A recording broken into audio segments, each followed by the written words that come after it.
Hi everyone, it's Jessica and I have been selling real estate since 2007.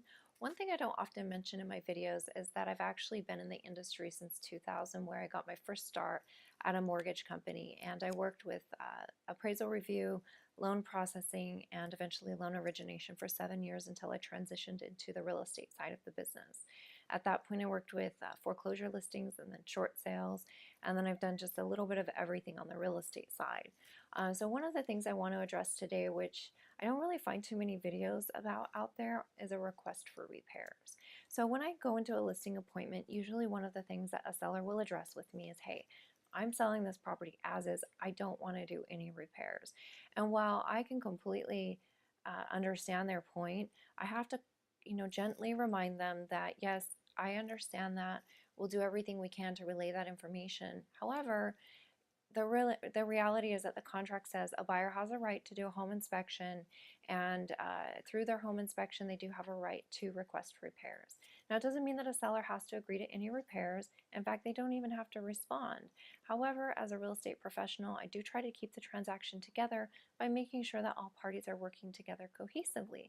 And by all parties, I mean not only the buyer and the seller, but both of the agents in the transaction. So whether the agent I'm working with has a lot of experience or whether they only have a little, I'm always going to work to keep that relationship very trustworthy and driven through integrity, because we always end up working together again, or mostly. It's a small industry, and you don't want to burn any bridges, right? Because in the end that just ends up affecting our clients. So moving into a request for repairs, there's really three primary areas that we look at. One is the value of the property and what's actually been accepted as the purchase price. And then the other part would be the type of repairs. Is it cosmetic, or is the request involving hazardous and safety, or maybe a little bit of both?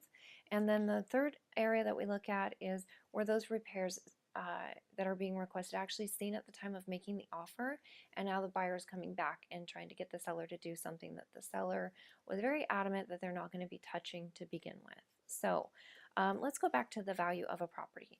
Is the buyer underpaying, or are they overpaying, or are they right at the break-even point? And the way that we look at that is, what was the list price, what was the price accepted, and what was the appraised value that came in?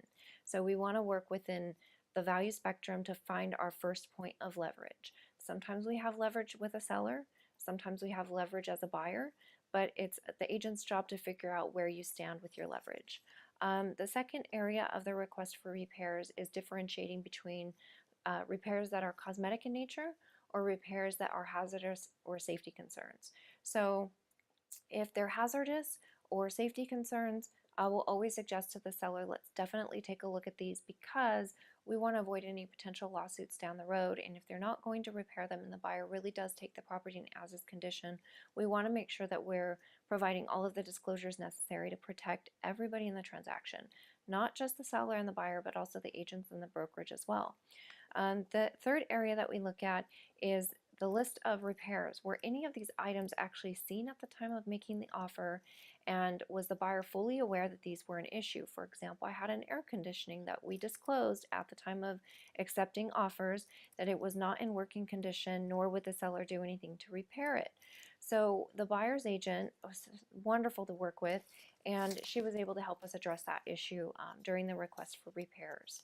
And when a seller is responding to a request for repairs, as their agent, I will say, look, there are three options that you can do. You have the option to reduce your purchase price, which saves in all types of costs, including commissions and taxes and insurance. And then also you have the option to, what was the second one? Do the request for repairs, just make all the repairs, make some of the repairs. Or the third option would be to give a credit in lieu of repairs. Now, as a seller, depending on the types of repairs, my personal belief is that a credit or reduction in purchase price is the best option. Let the buyer choose their own contractors and their own people to come in and do the work after you've closed escrow. That really just eliminates a lot of headache. It eliminates any delays in closing, and it eliminates the seller being responsible for the repairs after the close of escrow. Not every buyer is going to be happy with the work that gets done, so it's easier to just let the buyer choose the work to be done and choose the people that they're going to work with to get that work done. And that way, hopefully, they are satisfied with what gets done. And then if there are any issues after the fact, it's going to be easier for the buyer to address those issues with the contractors who perform the work. Now, as a buyer's agent, and I've had to do requests for repairs, I think it's really important to do all of your homework before you address these requests with the seller or the listing agent. And one way that I do that is by reaching out to the contractors and requesting estimates for the amount of work that needs to be done.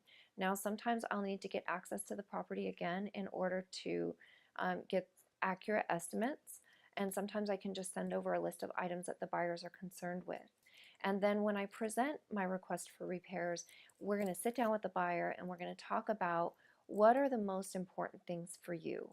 And let's really make sure that we address those first. We'll address the ones that are least important second.